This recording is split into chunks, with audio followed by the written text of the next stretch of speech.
Hello everyone, आप सभी का स्वागत है आपके अपने चैनल एनसीईआरटी ट्यूशन अड्डा पर।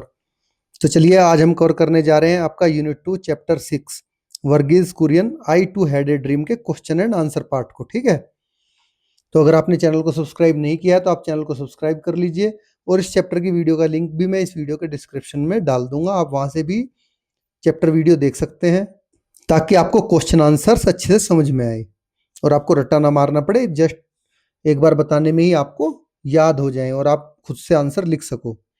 तो चलिए, फर्स्ट है आपका arrange the word wide mean of communication given below in the timeline provided. तो देखिए आपको टाइमलाइन दे रखी है, कौन कौन सा कम्युनिकेशन सबसे पहले शुरू होता था वो आपको लाइन वाइज लाइन देखिए। कैरियर पिजन सबसे पहला कम्युनिकेशन का साधन था, फिर टेलीग्राफ आया उसके बाद में, ठीक है। उसके बाद पोस्ट कार्ड आए, फिर टेलीफोन आया, तब फिर आपके आए मोबाइल फोन और उसके बाद आपका चला ईमेल। ठीक है, तो चलिए आगे बढ़ते हैं। Work in pairs and discuss the following things. तो आपको पेयर में काम करना है और इन पे डिस्कस करना है।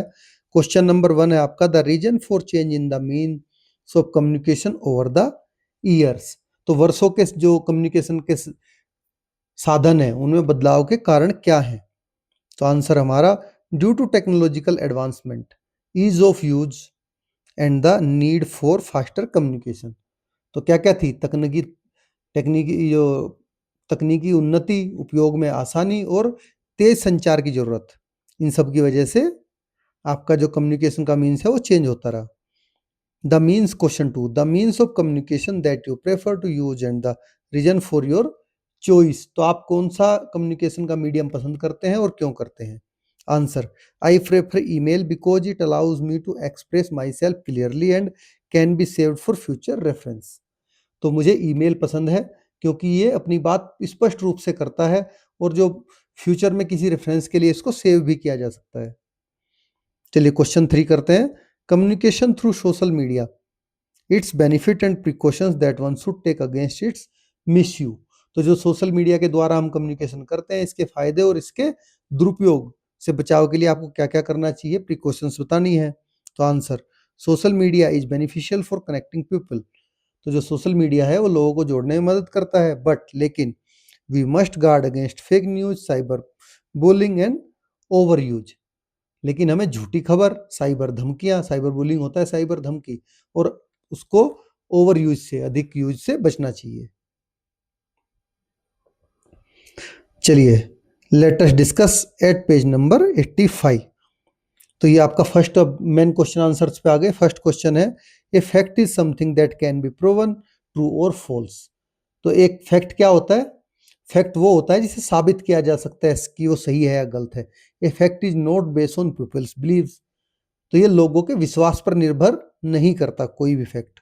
And an opinion on the other hand is a belief, feeling और judgement and can vary from one person to another.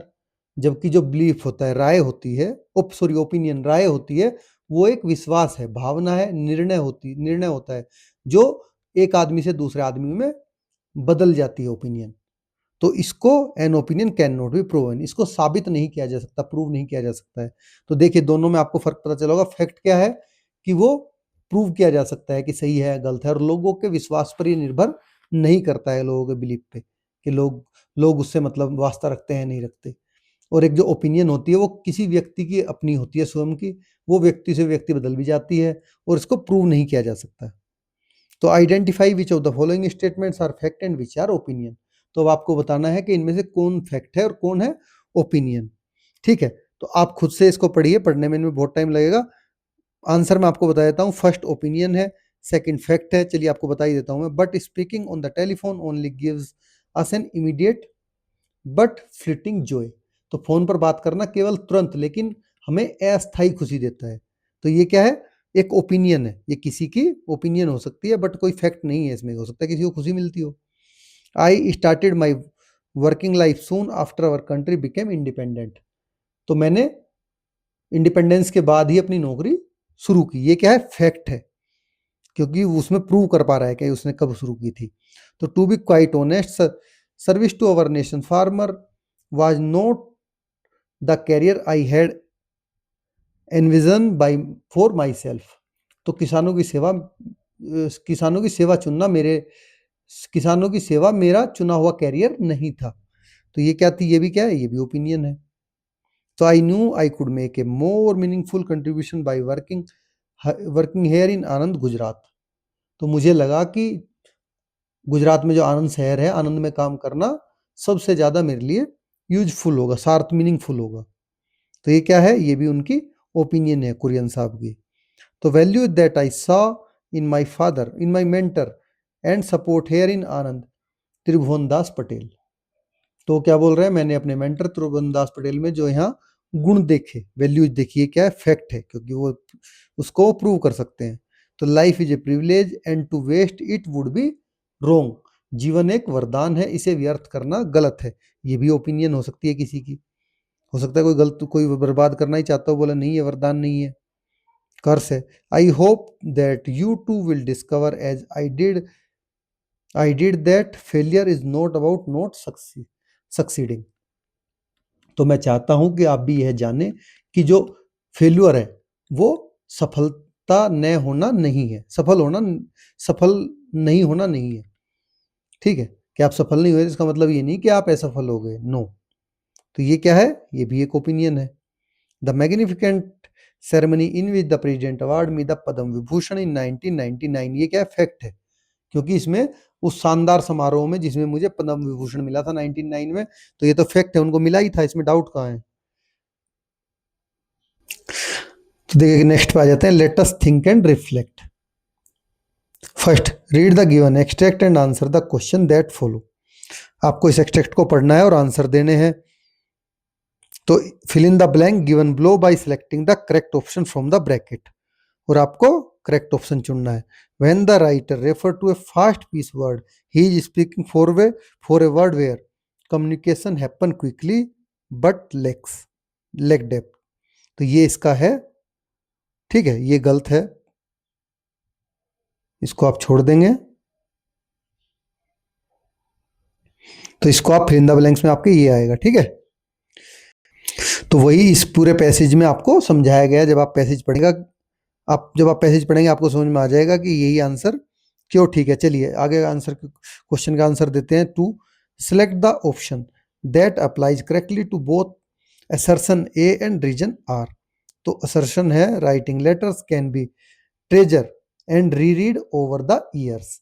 तो क्या बोल रहे हैं कि ये एक खजाने की तरह है, ट्रेजर की तरह है लेटर लिखना, जिसको आप बहुत सालों के बाद भी रीरीड कर सकते हैं। अब speaking on the telephone provide long lasting Joy. तो फोन पे बात करना लॉन्ग लास्टिंग जॉय प्रोवाइड करता है। तो इसमें क्या है, ये तो फॉल्स है, लेकिन ये ए ट्रू है आपकी। तो सी ऑप्शन आपका करेक्ट ऑप्शन है। ए इज ट्रू बट और इज फॉल्स। तो कोई किसी के एक्सप्लेनेशन इसमें है ही नहीं, दोनों अलग अलग चीजों के बारे में बात हो रही है, एक में लेटर के बारे में, एक में फोन मोबाइल कम्युनिकेशन के बारे में। Identify whether the statement given below is true or false. The writer feels that letter writing is a class apart from other kind of writing. तो राइटर क्या फील करा रहा है कि जो लेटर राइटिंग है वो ज्यादा अच्छी है और किसी चीज से। तो ये ट्रू है, जो लाइनें हैं उसमें राइटर वही कह रहा है। तो विच of the following is most appropriate title for the given extract. तो पूरे इसके लिए जो पूरे कहानी आपने पढ़ी है वो सेंटेंस, उसके लिए क्या मोस्ट सुटेबल टाइटल क्या दोगे आप। तो सी है most suitable title, the lasting joy of written word, कि जो हम सब लिखते हैं उसका कितना हमें आनंद मिलता है वो। चलिए क्वेश्चन नंबर 2 पे चलते हैं। Your grandmother too made an important choice, she knew in those early days life in Anand could not offer even the simple effort that we take for granted today. तो आपकी दादी ने एक बहुत ही important decision लिया। वे जानती थी कि आनंद में तब आरामदायक सुविधाएं नहीं थी, वो जानती थी ना वो। However, she ardently supported my choice to live and work in आनंद। तो तब भी उन्होंने मेरा आनंद में रहने और काम करने के निर्णय का समर्थन किया। That choice your grandmother to stand by me given me an everlasting strength, always ensuring that I shouldered my responsibilities with poise. तो उनके समर्थन ने क्या किया, मुझे मजबूती दी। जब दादी ने उनको पूरे सब सारी चीजों के लिए समझाया तो उन्हें क्या हुआ, उनके समर्थन से उनको मजबूती मिली। How can we say that the grandmother shared her husband ये dedication to a greater cause. तो दादी ने अपने पति की जो सेवा भावना थी उसको कैसे साझा किया, ये आपको बताना है। तो आंसर है हमारा because she gave up comfort to support her husband choice to serve farmers. देखिए उन्होंने अपना आराम जो है वो त्याग दिया और किसानों की सेवा के लिए अपना पूरा फुल सपोर्ट किया वर्गीज कुरियन को कि ठीक है मैं अपना कंफर्ट त्याग देती हूँ, आप पूरा सपोर्ट किसानों के उसमें लगिए और उनके लिए कुछ अच्छा करिए। Now come to second, complete the following with the correct option from the two given in bracket. तो आपको जो ब्रैकेट में दो दिए गए हैं इनमें से सही से चूज करके भरना है। The fact the writer grandfather praise his wife tell us that he, क्या आएगा, ट्रूली वैल्यूज, ये नहीं आएगा, her role in his life. देखिए ग्रैंडफादर ये तो बता रहे हैं कि उनकी जो वाइफ थी उनके रोल क्या है, बहुत ही ज्यादा वो था क्योंकि उन्होंने अपना बहुत सारा बलिदान उनके लिए दिया था। तो ट्रू वैल्यूज थी। Complete the following sentence with the correct option from those given blue. अब आपको सेंटेंस को कंप्लीट करना है जो नीचे आपको ऑप्शन दिए गए हैं।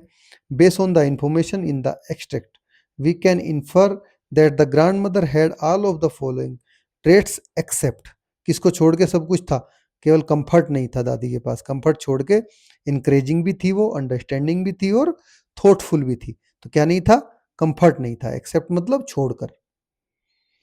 तो चलिए नेक्स्ट चलते हैं। Select the phrase that conveys showed grace under pressure and carried out my duties with dignity and confidence. तो कौन सी फ्रेज ऐसी है जो कि उनको उनका वो कर रही है कि तुम अपनी डिग्निटी और कॉन्फिडेंस के साथ में सारी ड्यूटी अपनी डिस्चार्ज करो विदाउट एनी प्रेशर। तो वो था shouldered my responsibilities with poise. ये लाइन है जो कि इसको मीनिंग को शो कर रही है। चलिए आगे बढ़ते हैं। Answer the following questions. Now question 1 है what event does doctor Kurien refer to when he mention receiving the Padma Vibhushan. तो डॉक्टर कुरियन को जो पद्म विभूषण अवार्ड मिला उसके बारे में आपको बताना है, ठीक है। तो आंसर है हमारा doctor Kurien refer to the occasion when he was honoured with the Padma Vibhushan, India second highest civilian award in recognition of his significant contribution to the white revolution and to the development of India dairy industry. तो चलिए बताते हैं doctor Kurien किस घटना का event का जिक्र कर रहे हैं जब उन्हें पद्म विभूषण प्राप्त किया था। तो doctor Kurien refer to an occasion. तो डॉक्टर कुरियन उस अवसर का उल्लेख करते हैं जब उन्हें भारत के दूसरे सबसे उच्चतम नागरिक पुरस्कार जिसको कि पद्म विभूषण कहते हैं उससे सम्मानित किया गया, जो व्हाइट रिवॉल्यूशन और भारत के डेयरी उद्योग के विकास में उनके महत्वपूर्ण योगदान के लिए दिया गया था उनको, जैसे कि आपने चैप्टर में पढ़ा है। It symbolise the national acknowledgement of his dedication to rural upliftment and cooperative development. तो ये पुरस्कार उनको ग्रामीण में जो उन्होंने रूरल सेवा की और सहकारी समितियां होती हैं उसका विकास किया, उसके प्रति उनकी की गई प्रतिबद्धता का राष्ट्रीय स्तर पर सम्मान है कि उन्होंने किस तरह से कोऑपरेटिव डेवलपमेंट में और रूरल अपलिफ्टमेंट में हेल्प की। तो क्वेश्चन 2 है हमारा, how did doctor Kurien's decision to join the cooperative in Anand affect his life. तो डॉक्टर कुरियन का आनंद में कोऑपरेटिव सोसाइटी, जो कोऑपरेटिव है सहकारी समिति, उसमें शामिल होने का उनके जीवन पर क्या प्रभाव पड़ा। तो answer, doctor Kurien's decision to join the cooperative in Anand transform his life completely. तो डॉक्टर कुरियन का आनंद में कोऑपरेटिव को में शामिल होना उनकी जिंदगी का एक बड़ा बदलाव था। 2. Initially reluctant, he chose to stay and support the dairy farmers. तो शुरू में वे पहले तो वे इच्छा उनकी नहीं थी, अनिच्छुक थे, पर उन्होंने रहते हुए डेयरी किसानों का वहां पर समर्थन किया। रिलक्टेंट मतलब उनकी इच्छा नहीं थी। This decision led him to pioneer the cooperative dairy movement, establish Amul and spearhead the white revolution। तो इस फैसले से उन्होंने जो सहकारी डेयरी आंदोलन की नींव रखी और अमूल की स्थापना करने और व्हाइट रिवॉल्यूशन का नेतृत्व करने का में प्रेरित किया। His life became a mission to empower rural India and he became a national icon of selfless service and innovation in agriculture। तो वे ग्रामीण भारत को सशक्त बनाने के लिए एक मिशन बन गए थे पूरे का पूरा। तो उनका जो पूरी लाइफ थी वो केवल रूरल इंडिया को इंपावर करना ही था, ठीक है, और पूरा एक नेशनल आइकन बन गए वो पूरे भारत को सशक्त बनाने के लिए। चलिए क्वेश्चन नंबर 3 करते हैं। Doctor Kurien's decision to work in Anand reveals his values and sense of duty. Explain करिए। तो जो डॉक्टर कुरियन का आनंद में काम करने का उनका डिसीजन था और उनके जो वैल्यूज और कर्तव्य बोध को कैसे दर्शाता है, उनके वैल्यूज एंड सेंस को, सेंस ऑफ ड्यूटी को, ठीक है। वैल्यू होता है मूल्य और सेंस ऑफ ड्यूटी होता है कर्तव्य बोध की, काम करने का बोध उनका। तो उसको कैसे शो करता है आपको एक्सप्लेन करना है। आंसर है हमारा doctor Kurien's choice to stay in Anand rather than pursue a more creative or comfort career reveals his deep sense of responsibility, commitment to social justice and empathy for farmers। तो doctor Kurien ने ज्यादा फायदेमंद या आरामदायक कैरियर ने चुनकर अपनी गहरी जिम्मेदारी, सामाजिक न्याय, प्रतिबद्धता और किसानों के प्रति पूरी सहानुभूति दिखाई। इंपैथी होता है सहानुभूति, वही तो दिखा रहे थे वो। तो despite being a government employee, तो बजाय एक गवर्नमेंट एम्प्लॉय बनने के, posted elsewhere he decided to serve the rural community, कहीं और पोस्टिंग रहती लेकिन उन्होंने जो रूरल कम्युनिटी है, समुदाय है, उसका विकल्प चुना। Reflecting his selflessness, patriotism and belief in grass root development. तो जिससे पता चलता है कि जो वो उन्होंने सेवा की वो निस्वार्थ की, सेल्फलेस की, और मातृभूमि के उनके प्रेम की ये परिचायक है, ठीक है। पेट्रियोटिज्म होता है मातृभूमि से प्रेम, देशभक्ति। Question 4, why did doctor Kurien write the letter to his grandson. तो डॉक्टर कुरियन ने अपने ग्रैंडसन को लेटर क्यों लिखा। Now answer, doctor Kurien wrote the letter to his grandson to share the wisdom of his life experience and to inspire the younger generation. तो doctor Kurien ने अपने जीवन के अनुभव और अपनी बुद्धिमत्ता साझा करने और जो यंग जनरेशन है उसको प्रेरित करने के लिए ये पत्र लिखा था, इंस्पायर करने के लिए। He wanted to convey important lesson about purpose, service and the importance of making meaningful choices. तो वे सेवा का, उद्देश्य का, सही चुनौतियों के महत्व को अपने पोते को समझाना चाहते थे। The letter is a heartfelt attempt to pass on values such as hard work, integrity and compassion। तो जो ईमानदारी, कड़ी मेहनत और करुणा की उसको सीख देता है, ठीक है, वो सब उसको समझाना चाह रहे थे ये वैल्यूज अपने पोते को, इसलिए उन्होंने लेटर लिखा था। चलिए आगे बढ़ते हैं। क्वेश्चन 5 है, according to doctor Kurien life is a privilege and it is wrong to waste. तो डॉक्टर कुरियन कहते हैं कि जीवन एक प्रिविलेज है, वरदान है, इसे व्यर्थ करना गलत है। तो what is your opinion on this, इस पर आपकी क्या ओपिनियन है, आप बताइए। तो आंसर है I agree with doctor Kurien, मैं डॉक्टर कुरियन से सहमत हूँ। Life offers effort of us a chance to make a difference however small. तो जीवन हमें बदलाव लाने का मौका देता है, चाहे वो कितना ही छोटा ही क्यों ना हो। It is gift filled with opportunities to grow, serve and leave a positive mark। तो ये अवसरों से भरा उपहार है जो हमें बढ़ने, सेवा करने, ठीक है, बढ़ने, आगे सेवा करने और एक अपने पॉजिटिव मार्क छोड़ने में हेल्प करता है। तो wasting it on selfish pursuits और indifference not only limits our own potential but also denies society the benefits of our contributions। तो इसको व्यर्थ करना, जो कि ये पॉजिटिव मार्क छोड़ रहा है दूसरों पर, तो इस अपने जीवन को व्यर्थ करने से क्या होता है कि केवल आपका ही इससे जीवन खराब नहीं हो रहा, आपका ही पोटेंशियल इससे डाउन नहीं हो रहा, बट इससे जो पूरी सोसाइटी है उसके भी बेनिफिट्स को आप खत्म कर दे रहे हो, जो आप कंट्रीब्यूट उसमें कर सकते थे सोसाइटी के बेनिफिट में।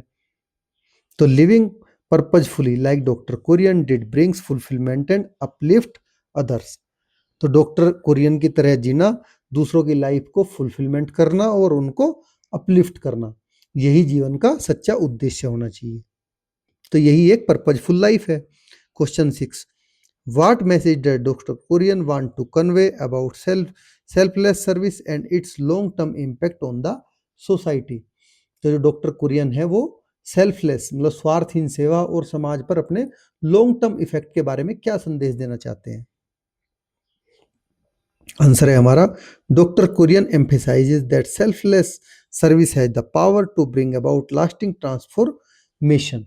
वो बताते हैं डॉक्टर कुरियन कि जो सेल्फलेस आपने किसी की सर्विस की है, सेवा की है, वो अस्थाई बदलाव लेके आती है, ठीक है, long lasting transformation. By dedicating his life to rural India he demonstrated that helping others can create stronger communities, economic empowerment and social justice। तो उनका जो ग्रामीण जीवन भारत को सशक्त बनाने की दिशा में एक मिसाल की तरह है, जो कि वहां पे स्ट्रोंगर कम्युनिटी डेवलप करेगा, लोगों को इकोनॉमिक एम्पावरमेंट करेगा लोगों का, और सोशल जस्टिस लेके आएगा अगर आप वहां पे रूरल इंडिया में किसी हेल्प करोगे इस तरह से। His work proved that when individuals act with integrity and vision, the impact can resonate for generations। तो उनका जो काम है ये प्रूव करता है कि अगर कोई भी इंडिविजुअल पूरी इंटीग्रिटी और एक विजन के साथ में काम करता है तो वो समाज को सशक्त कर सकता है। इस तरह से किसी भी समाज को सशक्त करना संभव है, एम्पावर्ड करना। तो now let us listen, replace the underlined word in each sentence with the correct synonym from the box, you may refer to a dictionary।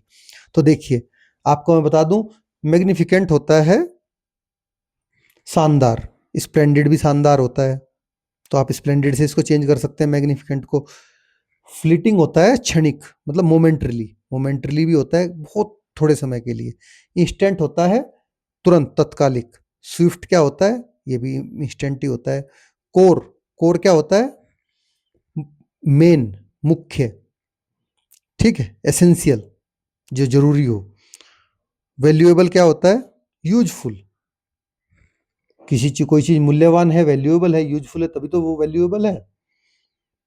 Abiding या लाइफ लॉन्ग, इसका होता है लाइफ लॉन्ग। अबाइडिंग मतलब पूरा स्थायी, कोई चीज लाइफ लॉन्ग रहेगी, पूरी स्थायी है। चलिए आगे बढ़ते हैं।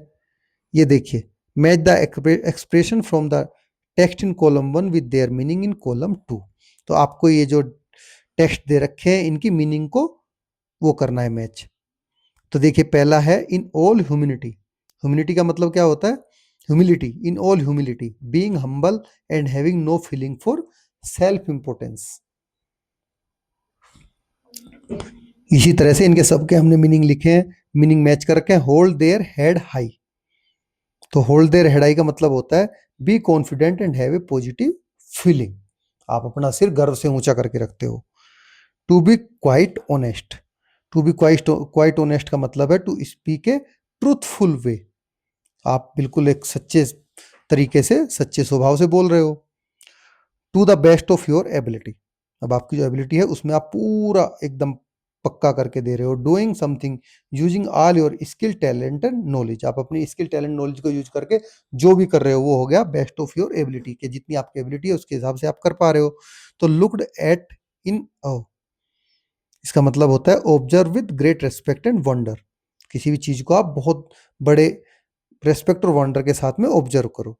तो somewhere deep shown in the innermost part of the self. Somewhere deep deep down मतलब अपने बहुत अंदर, बहुत गहरे में, खुद के inner part of the self.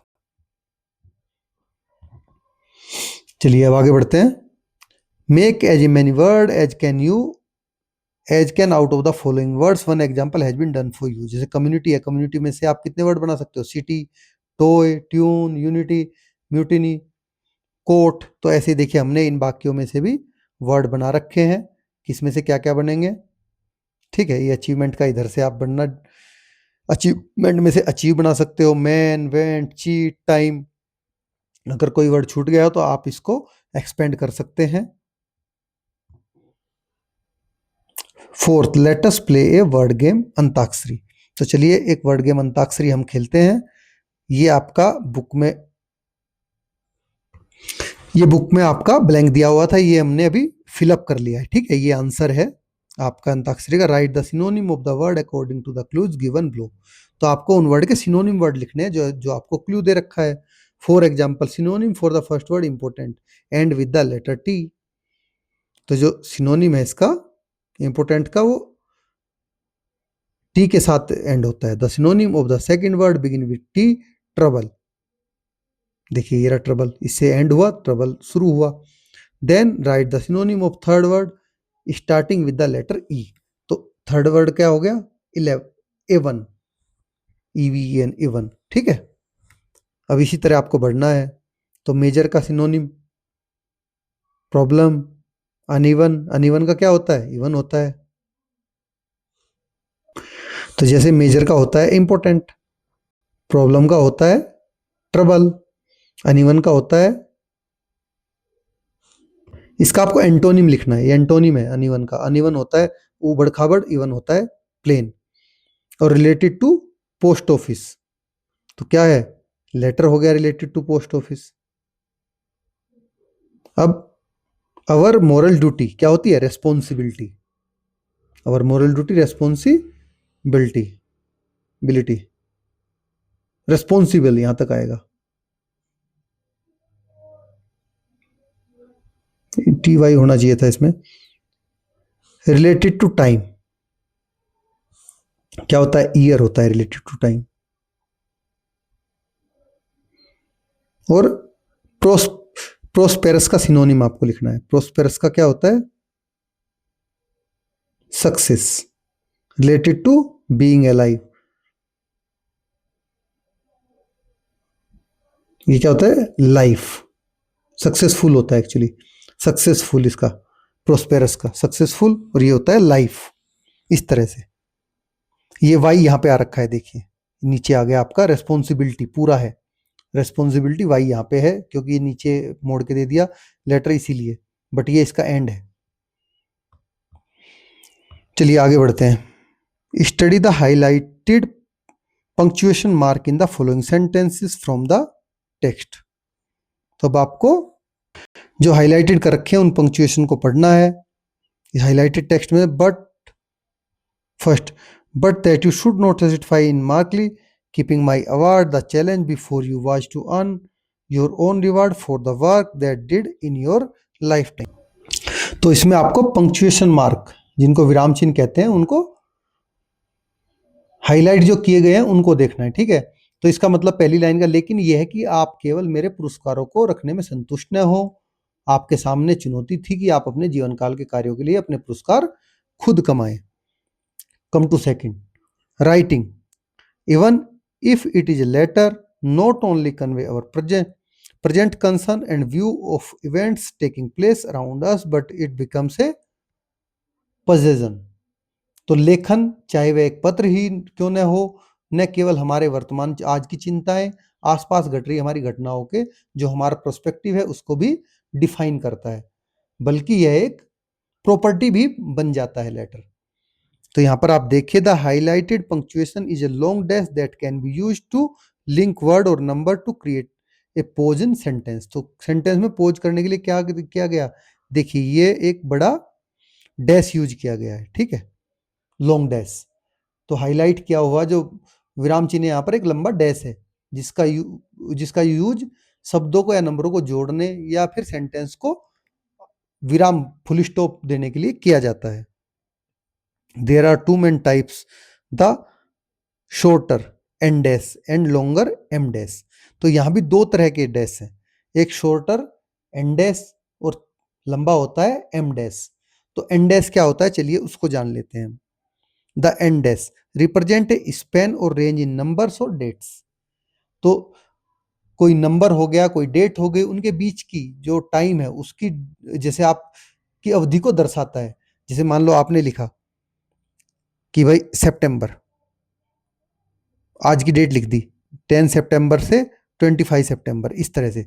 तो ये क्या हो गया आपका, ये इसमें आएगा एन डैश, छोटी रेंज को शो करेगा। तो फॉर एग्जांपल जैसे यहाँ पर दिखाया भी गया है, train operates June to September और page number such as refer to 50 to 75। तो इस तरह से इनमें 2 to 1, वो इंडिया वॉन द सीरीज 2-1। तो इनमें सब में क्या आएगा, एन डैश आएगा।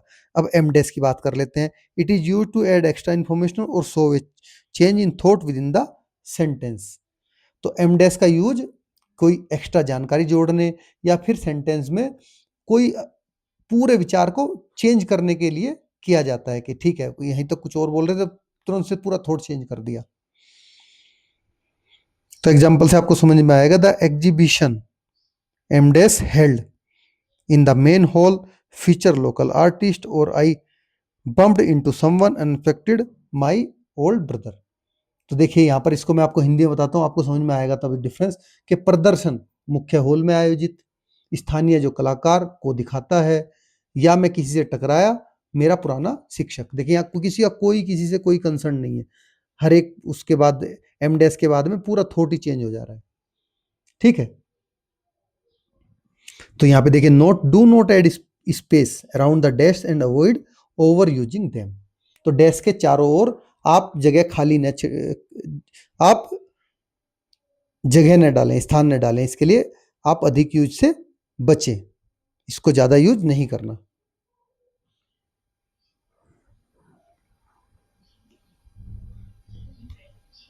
तो चलिए अब आगे बढ़ते हैं।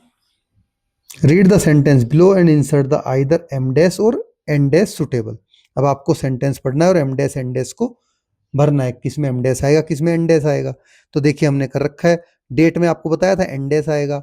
Artist, the artist known for her vibrant painting will be showing her work.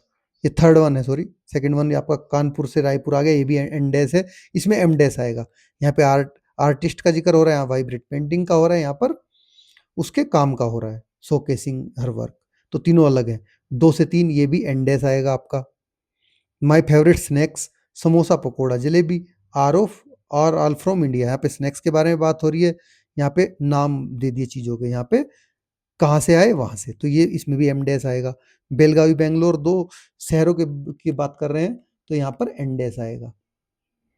तो I just finish reading the book, इसमें क्या आएगा, इट वाज एब्सोल्युटली अमेजिंग, इसमें भी एम डैश आएगा। तो सितंबर डेट है, इसमें एन डैश आएगा, जैसा कि आपको पता है। Now come to next, fill in the blank by choosing the correct word from the option given in the bracket। तो ब्रैकेट में से ऑप्शन चूज करके आपको करेक्ट वर्ड भरना है। Please remember to bring your assignment book. The team celebrated their victory after the match.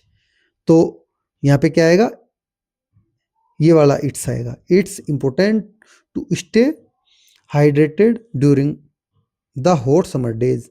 I can believe, क्या आएगा, you are, your नहीं आएगा, you are going to the mango festival today. The student said they are, ये आएगा। Excited for the field trip tomorrow. The tree lost its leaves in the winter. ठीक है, क्योंकि इसका मतलब इट इज है, ये इट्स है, ये एस यूज किया गया है उसके खुद के, का के लिए। चलिए अब आगे बढ़ते हैं। Now complete the following sentence with the suitable prepositional phrase. तो आपको सुटेबल प्रीपोजिशनल फ्रेज लगा के एक सेंटेंस कंप्लीट करना है। The children played happily in the garden. Nisha place the vase on table. कहाँ रखेगी? टेबल पे रखेगी वेस को। We discuss the project in the meeting. Prithvi found the lost book under the bed. The cat slept on the sofa. तो इस तरह से आपको कंप्लीट करने थे। चलिए अब आगे बढ़ते हैं। Rearrange the following jumble word and phrase into meaningful sentence. तो देखिए जंबल वर्ड दे रखे हैं, इनको आप मीनिंगफुल सेंटेंस में आपको रीअरेंज करना है। ठीक है, ये फर्स्ट पार्ट हो गया, ये सेकंड पार्ट हो गया, थर्ड पार्ट हो गया, फोर्थ पार्ट, फिफ्थ और सिक्स्थ। तो 6 पार्ट में आपको दे रखा है। ये हमने सारे अरेंज करके लिखे हैं। आप इनको आंसर लिख सकते हैं इनमें से। ये इनका सही तरह से अरेंजमेंट है कि सबसे पहले क्या आएगा? सब्जेक्ट आएगा, फिर क्या आएगा? वर्ब आएगा, ठीक है, फिर क्या आएगा? जिसके ऊपर कर रहे हैं, और फिर बचा हुआ सेंटेंस आएगा। तो इस तरह से आप इसको पूरा कंप्लीट करेंगे। ये आपको करके ही समझ में आएगा, ऐसे आपको समझ में नहीं आएंगे कि सेंटेंस कंप्लीट हमने कैसे किए। तो चलिए आगे बढ़ते हैं। Let us listen. You will listen to the passage about 11 Glennie's journey in overcoming her hearing loss through music and turning a physical disability into a success story.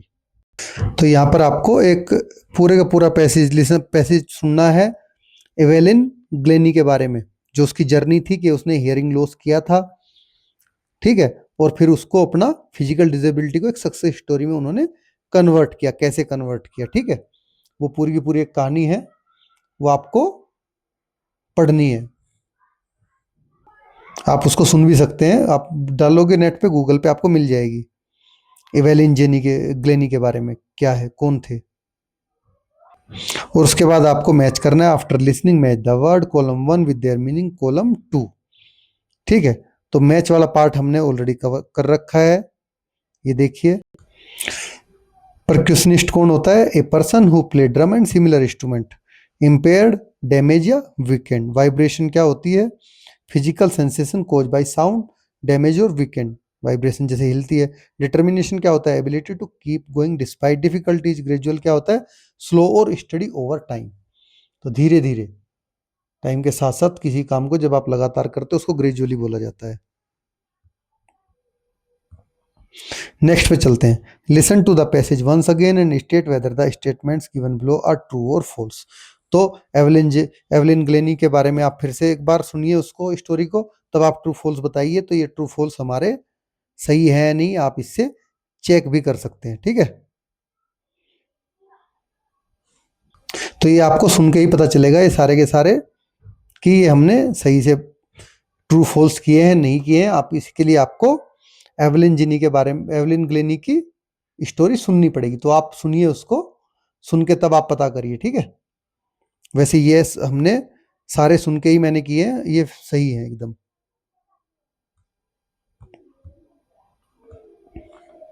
Now answer the following question in 1 और 2 words. अब 1 या 2 word में आपको इन questions के answer देने हैं। How did Evelyn turn her disability into strength. तो Evelyn ने अपनी डिसेबिलिटी को स्ट्रेंथ में कैसे कन्वर्ट किया?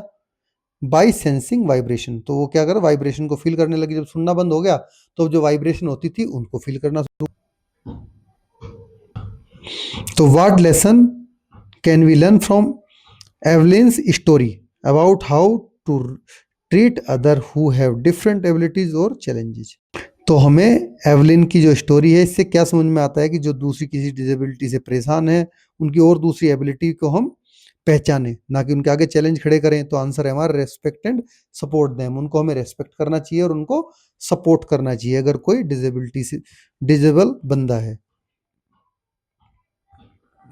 तो लेट अस स्पीक, ये आपको खुद से करना है, ठीक है। आप इसको पढ़िए और खुद से करने की कोशिश करिए। आगे बढ़ते हैं। Now read the highlighted word in the following sentence from the text. तो टेक्स्ट से आपको हाइलाइटेड वर्डों को पढ़ना है।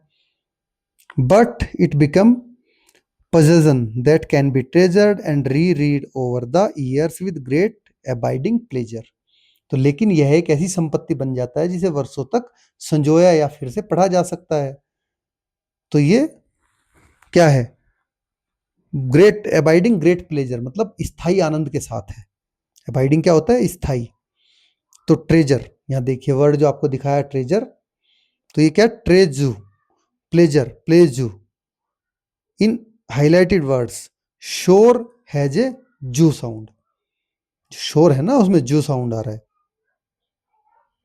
Treasure, there are some words which end in sure but have sue sound as in pressure. देखिए प्लेजर, इसमें ज आ रहा है, प्लेजर, और यहाँ पर प्रेशर, यहाँ सर आ रहा है, स आ रहा है। तो इसी तरह से दोनों में अलग अलग देखिए साउंड आते हैं हर जगह SURE के। Now read about the given word belong to शोर जुह साउंड। तो आपको शोर जुह साउंड के रीड करने, ये हमने आगे आपके लिए कर रखे हैं। ठीक है, आप इसको बोल के खुद भी कर सकते हैं। जैसे मेजर, इसमें जू साउंड आएगा। लेजर, इसमें भी जू आएगा। रीएश्योर, इसमें SUR आएगा, रीएश्योर है। इनक्लोजर, इसमें जू आएगा, इनक्लोजर। एक्सपोजर, इसमें भी जू वाला आएगा। इंश्योर, इसमें शो आएगा। ऐसे ये भी आप इसको SH कर लेना, सॉरी आप इसको कर लेना, ये भी SHUH आएगा कि रीएश्योर। सीजर, इसमें जू आएगा। फिशर, जू आएगा, सॉरी शू आएगा फिशर में। Composer, composer. अनसिक्योर, अनश्योर, तो इसमें शू आएगा अनश्योर में। ठीक है, आपको पता चला होगा कि कैसे SHUR और ZHUH, तो शू और जुहू का क्या फर्क आता है दोनों में सेंटेंस में। ठीक है, चलिए आगे बढ़ते हैं। Read aloud the following lines from the poem. In lines को आप जोर से पढ़िए। तो अब आपको इसमें वो लगाना है, पोज और लॉन्ग पोज। कहाँ पे पोज आएगा, कहाँ पे लॉन्ग पोज आएगा, ये तो आपको सब कुछ लगा के ऑलरेडी दिखा रखा है उन्होंने। चलिए नेक्स्ट में हम लगाते हैं। तो chunk the stanza with pose and long pose and read it allowed. अब आप इसमें पोज और लॉन्ग पोज लगाएंगे, इसको पढ़ेंगे। देखिए अगर कहीं कुछ चेंज होता है तो आप चेंज कर सकते हैं। हमारे हिसाब से मैंने लगा दिया इसमें पोज और long pose. Now let us write page number 95. Write a letter to your grandparents thanking them for the valuable lesson they have taught you. तो आपको अपने ग्रैंड पेरेंट्स को लेटर लिखना है जिसमें आप उनको थैंक्स बोलोगे कि जो उन्होंने वैल्यूएबल लेसन आपको सिखाए। Include how there wisdom has shaped your values and behaviour in life, और किस तरह से उनके जो बुद्धिमत्ता थी उससे आपने अपने जीवन में वैल्यूज और बिहेवियर को शेप दिया। तो thank them for teaching you important lesson, sharing stories और helping others in the neighbourhood. तो आप उनको इसके लिए थैंक्स बोलिए जो उन्होंने आपको सिखाया। ठीक है, स्टोरी शेयर करी आपके साथ में, और जो नेबर की हेल्प की। See how their action inspire you to contribute to the betterment of the society. तो आपको ये सारी चीज़ें उसमें इंक्लूड करनी है कि उन्होंने अपनी सोसाइटी के लिए क्या अच्छा काम किया, क्या कंट्रीब्यूट किया। तो आंसर, ये मैंने एक आपको जनरल थैंक्स गिविंग लेटर लिख दिया है, आप इसको ऐड करके अपने हिसाब से इसको लिखिए। ठीक है, आपको एक बस इससे जेस्चर मिलेगा कि कैसे आपको लिखना है। तो ये है लेट अस एक्सप्लोर, ये आपको खुद से करना है। आप इसको पढ़िए और इसको खुद से कुछ नहीं करना है इसमें, ये जस्ट आपको रीड आउट करना है और कुछ नहीं। ग्रुप बना के फिर आपको रिसर्च करनी है और ज़्यादा उसके बारे में बात करनी है। ये भी सेम आपको खुद से करना है। ठीक है, वोकेशनल ट्रेनिंग रूरल रीजन का, ये इस साइट पे जाके आप फर्दर इसके बारे में जान सकते हैं, JSS.gov.in स्टैटिक पेज। अब फाइनेंशियल लिटरेसी होती क्या है? ठीक है, फाइनेंशियल लिटरेसी के बारे में यहाँ पर पूरा एक सेंटेंस है, इसको आप पढ़ लीजिए। और अब ग्रुप में आपको डिस्कस ये करना है फाइनेंशियल लिटरेसी पे, ये सारी चीज़ें आपको डिस्कस करनी है कि फाइनेंशियल लिटरेसी। तो मैं आपको देखिए बहुत बड़ा इस पे लिखा गया, आप ग्रुप में क्या क्या डिस्कस कर सकते हैं इसको आप पढ़ लेना। फाइनेंशियल लिटरेसी का मतलब होता है कि आपको पैसा कैसे बचाना है, कहाँ खर्च करना है, कहाँ से कमाना है, किस चीज़ पे कितना खर्च करना है, कितना नहीं, और आगे भविष्य के लिए पैसा आपको कैसे बचाना है। ये सारी चीजें आपकी फाइनेंशियल लिटरेसी में आती हैं। वही चीजें यहाँ पर पूरी की पूरी एक एक सेंटेंस में कवर की गई है। ठीक है, जैसे यहाँ पर मनी सेविंग यंग एज से कब से करोगे, और किसी से पैसा लेना है, गिफ्ट लोगे, कैसे कंसिडर करोगे। ठीक है, कोई एसेंशियल आइटम आपको परचेज करना है, कोई ऐसी एक्टिविटी करनी है। फाइनेंशियल लिटरेसी इंपॉर्टेंट क्यों है? क्योंकि इसी से आगे आपको पैसा जीवन में सबसे ज़्यादा जरूरी है, वही आपको आगे राह दिखाता है। तो फाइनेंशियल लिटरेसी आपके लिए होना बहुत बहुत जरूरी है। आपको अब क्लास 8 में हो, आप नेक्स्ट ईयर 9th में आ जाओगे। अगर अभी फाइनेंशियल लिटरेसी आप नहीं सीखेंगे तो it will be very tough for you. तो अभी से आप फाइनेंशियल लिटरेसी सीखिए, अपने पेरेंट्स से सीखिए कि कैसे वो पैसे जोड़ जोड़ के बचा बचा के उन्होंने वो यहाँ तक पहुंचे हैं कि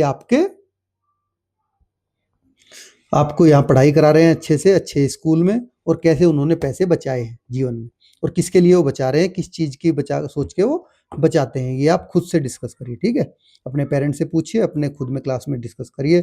तो थैंक्स फॉर वॉचिंग। आप सभी वीडियो के लिए चैनल को सब्सक्राइब कर लीजिए ताकि आपको चैप्टर की वीडियो और क्वेश्चन आंसर वीडियो सभी एक जगह पर मिलती रहे। Thanks for watching.